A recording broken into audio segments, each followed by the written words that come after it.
Hey, what's up? It's Phoenix and welcome back to my YouTube channel. I encourage you to subscribe for more quality content from Phoenix, and I also encourage you to check out my books, which I'll put the link in the description.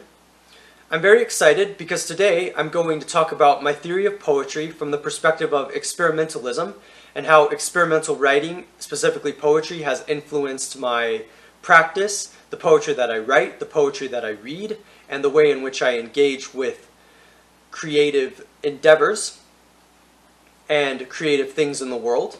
And so let's dive right in without further ado.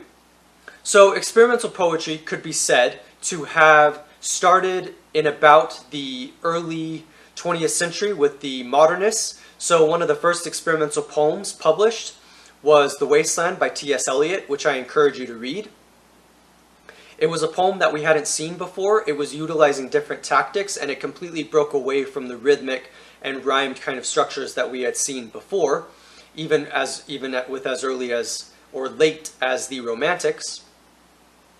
And so this vein of the avant-garde continued to move throughout poetry throughout the 20th century up until the 21st century. And so there's definitely a rich history of experimental poetry. I would describe experimental poetry as being different from traditional poetry. I myself do not make a distinction in terms of quality. I would not necessarily say that experimental poetry is better. In fact, sometimes you could argue that it's worse because it's less focused on the aesthetic, it's less focused on quality. But that might also be one of the benefits of experimental writing, specifically experimental poetry, which is that it's much more important the way that you say something rather than what you're actually saying. So this can allow for interesting innovations in that you can break away from old forms and come up with your own. So literally, you can take any kind of style and appropriate it in something like experimental poetry. You can come up with your own style. There is, as an example, the notion of conceptual poetry, where you could literally take the phrase, "I made a YouTube video," and turn that into poetry. You could use that exact phrase for poetry.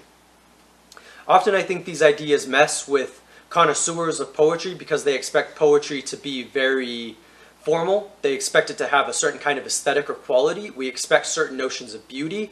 But certainly with experimental poetry, we have seen that that is not the way that all poetry has to be written. And I do think that that is one of the greatest strengths of experimental poetry. Experimental poetry is often very anti-sentimental. And by that, I mean it is focused less on emotions, it focused less at all, and more focused on kind of a logical, abstract way of looking at words and thinking about what language can do.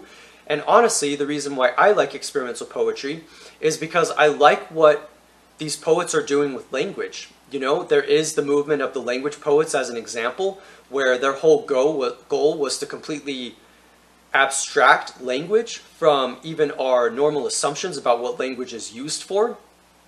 And so this is definitely a huge vein in experimental poetry. And I like the idea of utilizing language in different ways. I like the idea of defamiliarizing the context in which I write my poems, in which I write my words. As an example, in my own poetry, in my book Wordless, I was definitely focusing a lot on the form and breaking up my own expectations of rhythm and even rhyme in free verse poems.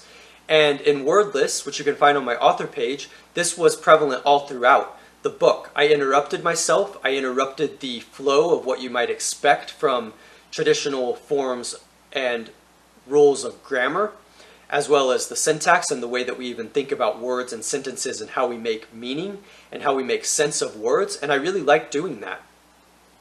In my trilogy of poetry, I may have had an overarching narrative of my own subjective life, but I was also utilizing experimental techniques in a variety of ways by experimenting with language, by experimenting with the beat, the rhythm, the ideas, and the form in which I used to convey those ideas. And I really enjoy doing that.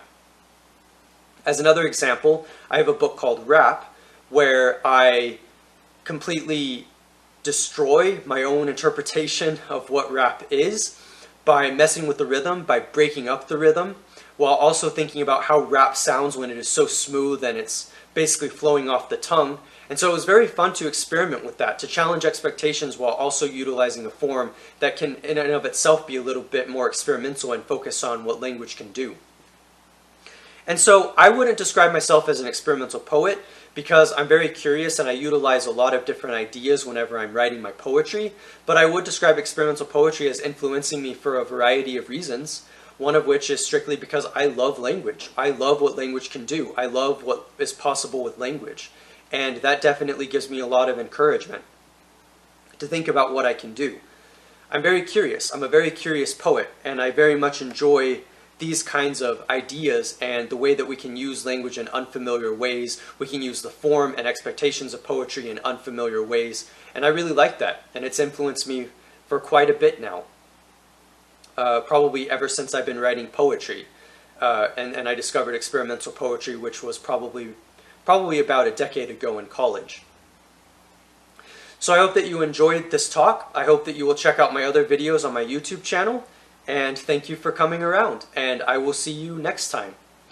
Thank you for watching.